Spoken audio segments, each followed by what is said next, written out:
see how it went. So your lower bound here is 3. So the first thing you'd plug into I would be 3. And so your first term would basically be 3 cubed, take away 3. And since we see the sum here, you're going to add what you get when you plug in the next number, which would be 4. So we'll do 4 cubed minus 3. And then the last thing you're going to plug in is 5. How do you know to stop at 5? Because it's there as your upper bound. So we'd have 5 cubed minus 3. There you go. Now let's just evaluate each one. So we'd have 27 for 3 cubed, take away 3, which is 24. 4 cubed, I believe, is 64. Take away 3, you get 61. 5 cubed, 125. Take away 3, 122. And now I'll just add it all together. So let's see. 146. What is that? 207? No. Yes. I think it's 207. I don't know. Anyway, adding's hard. All right, my friends. But the point is, actually, grab a calculator, double check that. I'm feeling super paranoid right now. Okay. Anyway, the last thing we have to do here is talk about some properties of sums. They're going to become pretty useful as we go. I hope it makes sense. Section 8.1 is the fundamentals of Chapter 8. So we want to lay down kind of those basics as much as possible because you'll get a ton of mileage out of everything as we go through Chapter 8. A little heads up, the 8.1 problem set is typically known to be a little more problematic than 8.2 or 8.3 because 8.1 is just a little bit of everything, but then 8.2 we focus on a certain type of sequence and series called arithmetics, and then in section 8.3 we focus on a special family of sequences and series called geometric. So, but the section 8.1 is kind of all over the place. So just know that, section 8.1 is important and a little more challenging than the next couple sections. So we're going to talk about properties of sums. And so the first property is basically what's a shortcut for doing the sum as I goes from 1 to some upper bound. So I'm using B to mean like some arbitrary constant. Could be a 5, could be a 27, but it's some, mystery constant up there. And then of C, where C is also a constant, not necessarily the same as B. And there are two ways to do something like this. There's a shortcut, which the property is about, and then there's also if in doubt, expand it out. And so I want to make sure you could do this either way, because the truth is if in doubt, expand it out is probably the most powerful strategy you've got when it comes to sums. So let me give you a little illustration below, and then we'll talk about what the shortcut is. Maybe you already know. Maybe you have a guess as to what the shortcut is. Just thinking about it. This would be a good time to guess.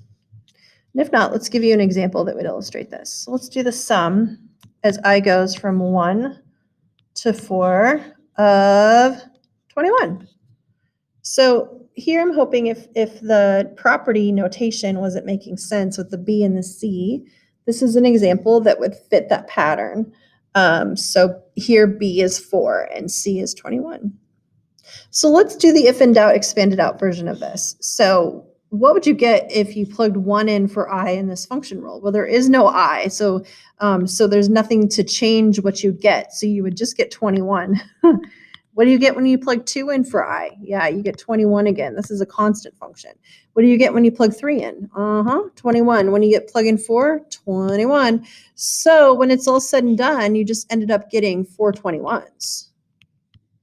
And which would be, what is that, 84? So let's give you another one, and then if you haven't figured out what the shortcut's going to be yet, hopefully this next one should help you. So let's do the sum as, notice in the rule, the lower bound is 1. And then let's do, I don't know, how about 10 of 3? So what do you think the answer is going to be? Well, every time we expand it out, you're going to get, we plug in 1, you get 3. You plug in 2, you get 3. I don't want to write them all because it's a pain. But you're basically going to end up with how many 3s? That's right. You're going to get 10 of them. And so Anyway, I was hoping that in the if in doubt, expanded out world, if there are too many terms, like kind of envisioning it in your mind's eye might be enough. So you just end up with 3 tens. So, which would be 30. There we go. Okay, so what's the shortcut? If you have the sum as I goes specifically from 1 to some constant upper bound of a constant function, the shortcut, if you look at 2 examples, I hope it makes sense, is just going to be you're going to have BC's. So B times C would be your answer.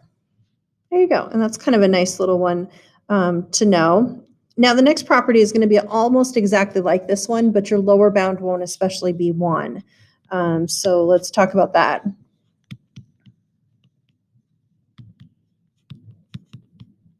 And I'll tell you, this is one of my least favorite properties because this one, well, the first one I like, this one, I feel like it makes math look way harder than it's supposed to be. So maybe I shouldn't call this property number 2. You know what I'm going to do? I'm going to call this property number 2 frowny face because I think you're better off with this one just thinking it out as opposed to trying to memorize a property.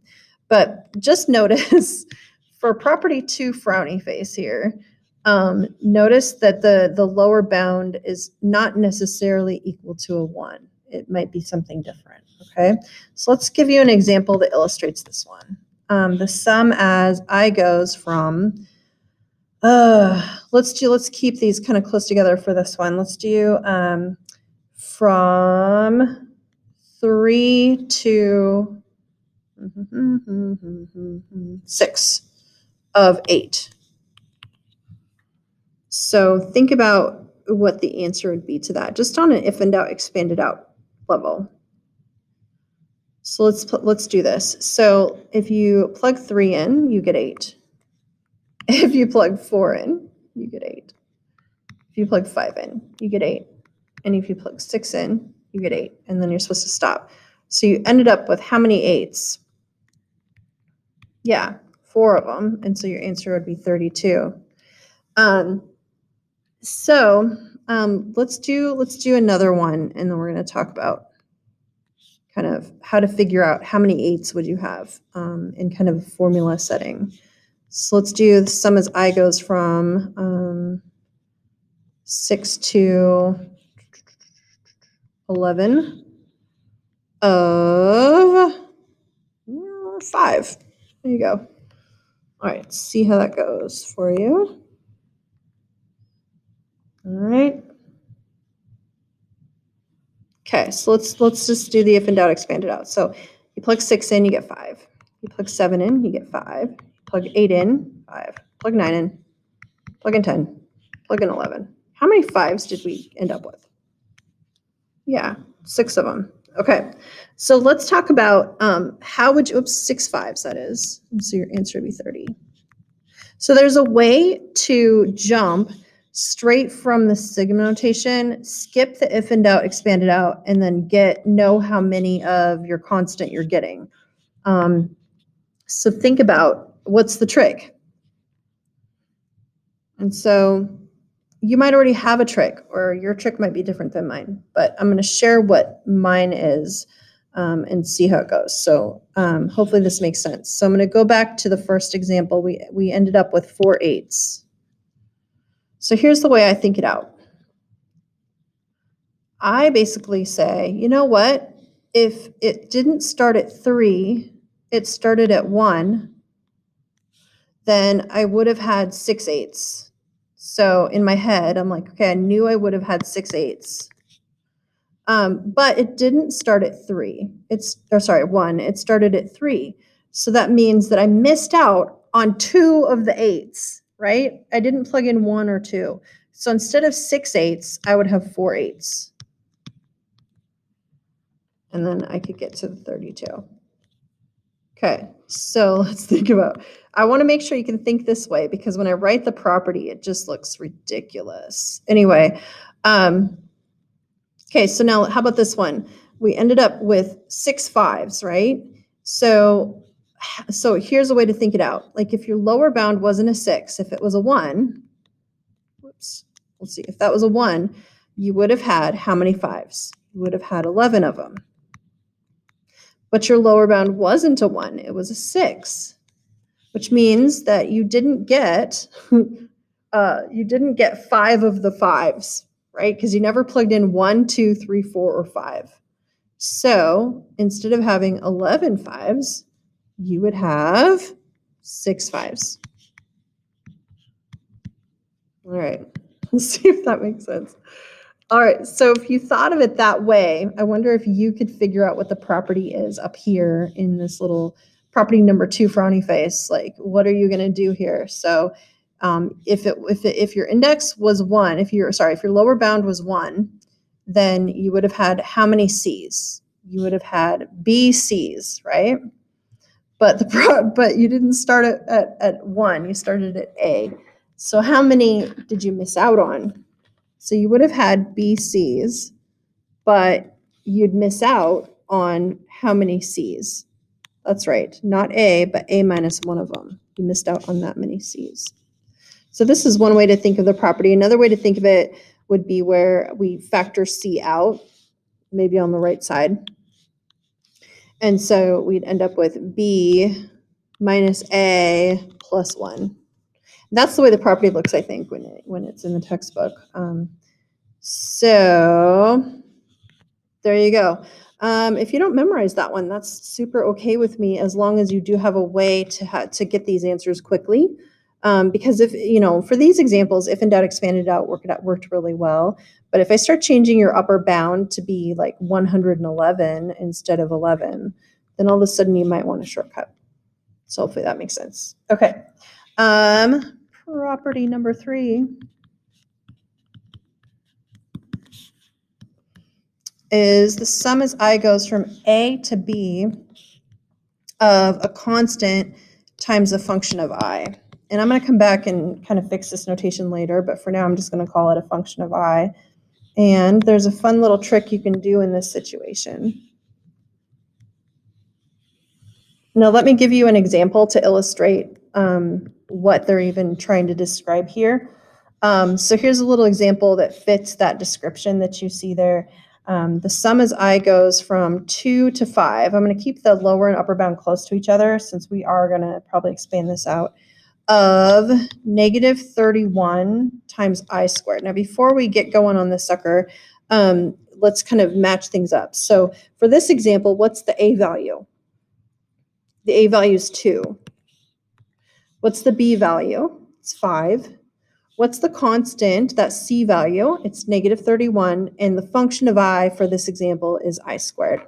So, but it's written in property form up there because the function of I is supposed to be any function of I, like I cubed or square root of I, or whatever. So up in the bubble it's generic, and then down here it's just an example illustrating it. So what if we were to do if in doubt, expand it out? Well, we'd end up with negative 31 times, your lower bound is 2 squared, plus negative 31 times the next number up squared, plus negative 31 times the next number up squared, plus negative 31 times your upper bound squared, and we stop. So if you were to look at that big long expression with your algebra 2 eyes, there's something you probably really want to do to that. And I hope it's factor that negative 31 out. And so what would we have if we did factor that negative 31 out? We'd have 2 squared plus 3 squared plus 4 squared plus 5 squared. Which the point of this example actually isn't to evaluate it. The point is to illustrate the property. So instead of evaluating everything, because I kind of don't feel like it anyway, we're actually going to put this back into sigma notation. So the negative 31 would be multiplied by the sum as I goes from 2 to 5. And what rule would I need to put in there to generate 2 squared plus 3 squared plus 4 squared plus 5 squared? That's right, I squared.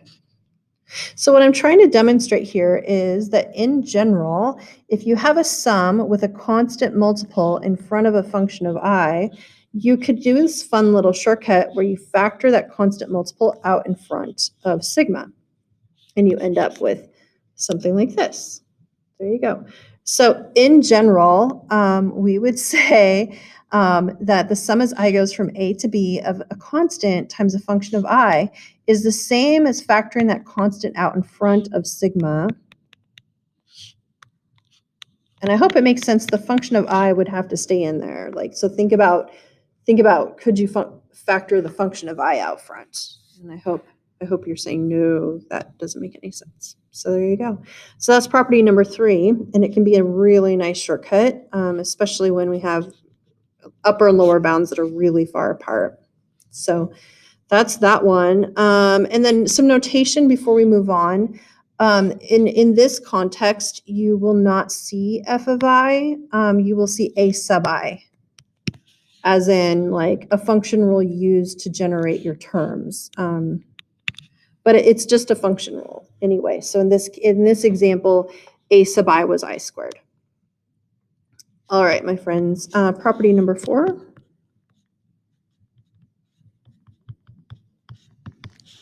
Property number 4 is actually, it's kind of 2 properties in one a little bit. So it's where you have the sum as I goes from A to B of, and inside the rule, you have one function of I plus another function of I. And there's something super fun you can do with this, and we'll come back and fill the expanded side out in a second. I say expanded side, but it is actually a shortcut to save you from if in doubt, expand it out. So an illustration for this one would be the sum as, and let's say your A value is, I don't know, 1, and your B value is 3. And then let's say f of I is like I squared. And let's say g of I is the square root of I. So here's an example that would fit kind of the recipe there that you see. And so let's kind of expand this out and show what it would look like. So let's plug 1 in. So we'd get 1 squared plus the square root of 1. Fight the urge to simplify that. Just leave it like that. And then let's plug 2 in. So we'd have 2 squared plus the square root of 2. Let's plug 3 in, 3 squared plus the square root of 3, and then let's stop. And please fight the urge to like score stuff out. Just leave it like this. And then since all we're doing is adding, we could just go ahead and instead of evaluating it, we're just going to reorganize the addition. So, so 1 squared could be grouped with 2 squared and 3 squared, since addition is commutative and associative and all that fun stuff. And then the square root of 1 could be put with his friends. And then the reason that I reorganized it like that is because we can put Humpty Dumpty back together again and put this back into sigma notation. So what would sigma notation be for 1 squared plus 2 squared plus 3 squared? It would be the sum as I goes from 1 to 3 of I squared. And what would the notation be for the square root of 1 plus the square root of 2 plus the square root of 3? It would be the sum as I goes from 1 to 3 of the square root of I. So notice where you started and where you ended up. And so the point is that you can actually distribute sigma over addition. And so the property on its expanded side would be to say, if you have the sum as I goes from A to B of the quantity f of I plus g of I, you could find the sum as I goes from A to B of f of I and add it to the sum as I goes from A to B of g of I. So you could actually distribute sigma over addition, which is super cute because very few things actually do distribute over addition. And that's one of them. So there you go. All right. Now, before we move on, sorry, I forgot that one there. Before we move on, let's make sure we get as much mileage out of this as possible. Let's say instead of a plus in the property, there was a minus. And I'm just going to go through and like change our example to like kind of show that illustration. So there you go. So that would be a quick way to just kind of illustrate that sigma doesn't just distribute over addition, it also distributes over subtraction. So we just wrote 2 properties there. We wrote the sum formula for and the difference formula for series for that. There you go. All right, my friends, I know that last part was super dry, but there will come a time in chapter 8 where you will be very happy that you are familiar with these properties. In your section 8.1 problem set, there will be a couple places where they kind of pigeonhole you a little bit and make it so you need to show some knowledge of these properties. And then as we get toward the end of the chapter, you start being really glad that you've been familiarized with what the properties have to offer. All right, I hope the section 8.1 problem set goes well. Take care, everybody.